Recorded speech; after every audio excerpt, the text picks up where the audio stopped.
Olá, boa noite a todos. Eu sou Flávia. Vou falar um pouquinho com vocês hoje sobre a Síndrome de Down. Primeiro, eu vou me autodescrever. Sou uma mulher de 38 anos, negra, de pele clara. Estou usando um óculos de armação verde e marrom. Tenho cabelos na altura do queixo, levemente ondulados, castanho e com luzes. Também estou fazendo uso de uma blusinha rosa, cavada, regata, com um babadinho na manga. Estou usando uma corrente com a medalhinha de Santa Filomena, São Bento e um menininho que simboliza o meu filho. Nas mãos eu tenho uma aliança, na mão esquerda, na outra mão um anel de Nossa Senhora das Graças e uma pulseira. Atrás de mim tem uma parede branca. Também estou sentada na cadeira e usando a mesa da copa da minha casa. Vamos lá então. É comemorado todo dia 21 do mês de março o Dia Internacional da Síndrome de Down. O que é a Síndrome de Down? A Síndrome de Down é uma alteração genética. Ela é causada por uma cópia extra do cromossomo 21. Então, ao invés de ter dois, tem um terceiro cromossomo aí. Então, é um cromossomo a mais.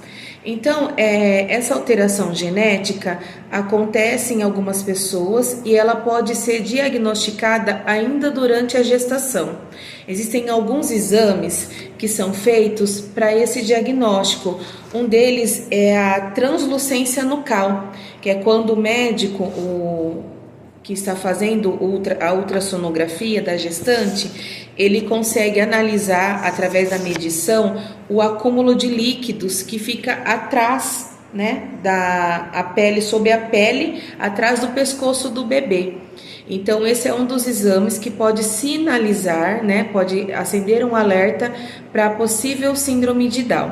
Existem outros, como o cariótipo, e depois que a criança nasce, também pode ser feito um exame de sangue, onde é contado esses cromossomos e também acabam se fazendo o diagnóstico.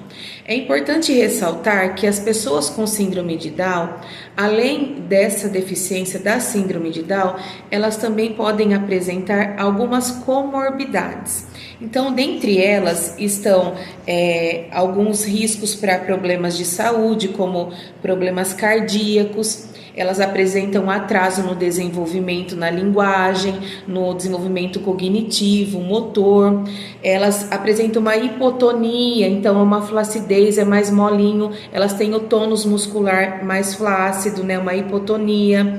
Eles apresentam a cabeça num tamanho diferente, a boca, os olhos são mais amendoados, eles têm um pescoço um pouco mais curto, eles têm a mão mais curta, menor, os pés, eles têm somente uma marquinha na palma da mão.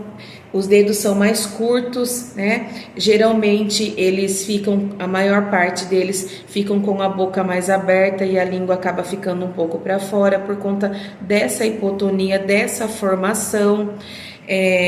Alguns desenvolvem a fala, a linguagem, outros não, e precisam de ajuda para a comunicação. Alguns acabam passando por cirurgias ainda no começo da vida, né? Assim, quando o bebê já que nasce, por ter essa alteração cardíaca, eles acabam tendo que passar por procedimentos cirúrgicos. Alguns apresentam deficiências TEA, TDAH, tem algumas outras deficiências associadas à síndrome de Down. A gente consegue perceber por conta das características que essa pessoa, essa criança apresenta a síndrome de Down. Então, o diagnóstico ele é mais fácil, é mais preciso quando o bebê nasce, porque as características são bem visíveis. Além dessas alterações, algumas pessoas com síndrome de Down podem apresentar uma instabilidade atlanto-oxial. O que seria isso?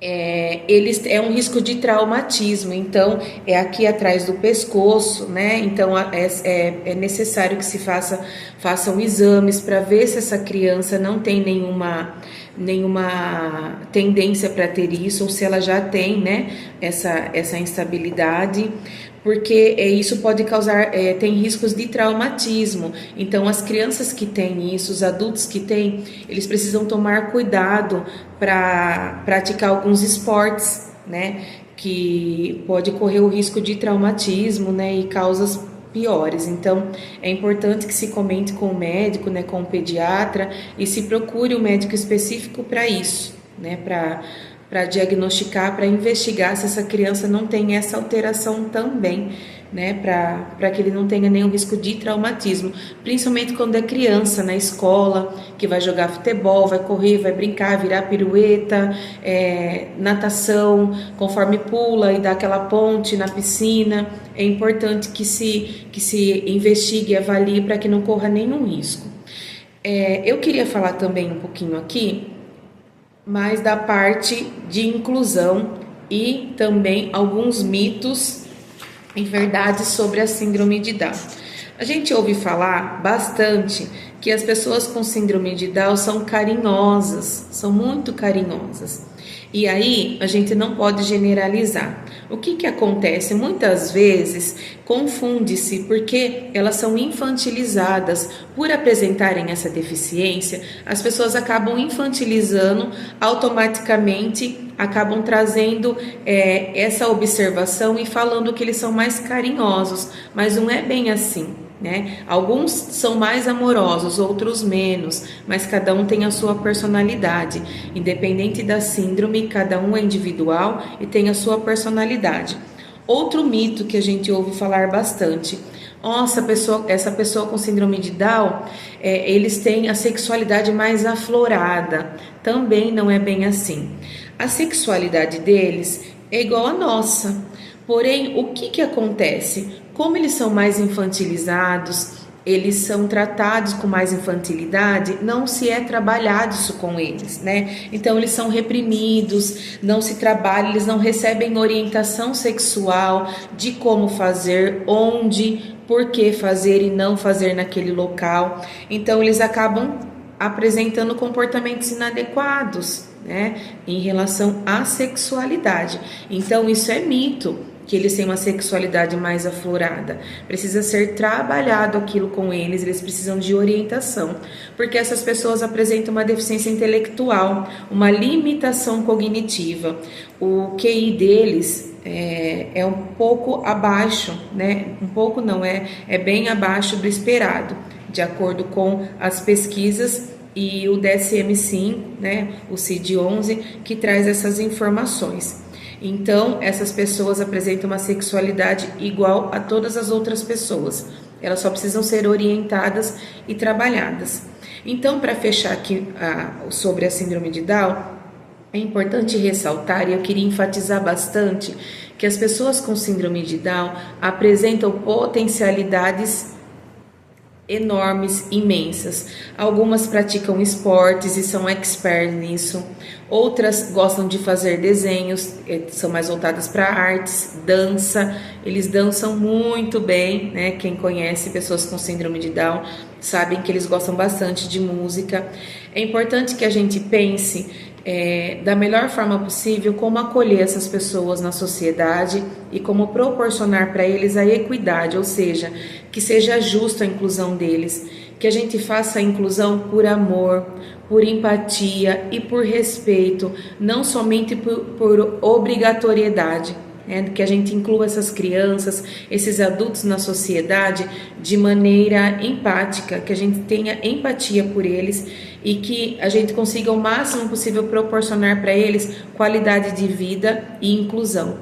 Então fica aqui o meu abraço a todas as pessoas familiares com síndrome de Down e que nós tenhamos essa consciência e que cada vez mais nós tenhamos que falar menos sobre inclusão. Porque a partir do momento que ela é feita naturalmente, a gente não precisa ter algo que obrigue, uma lei que obrigue a inclusão. Um abraço a todos e até a próxima.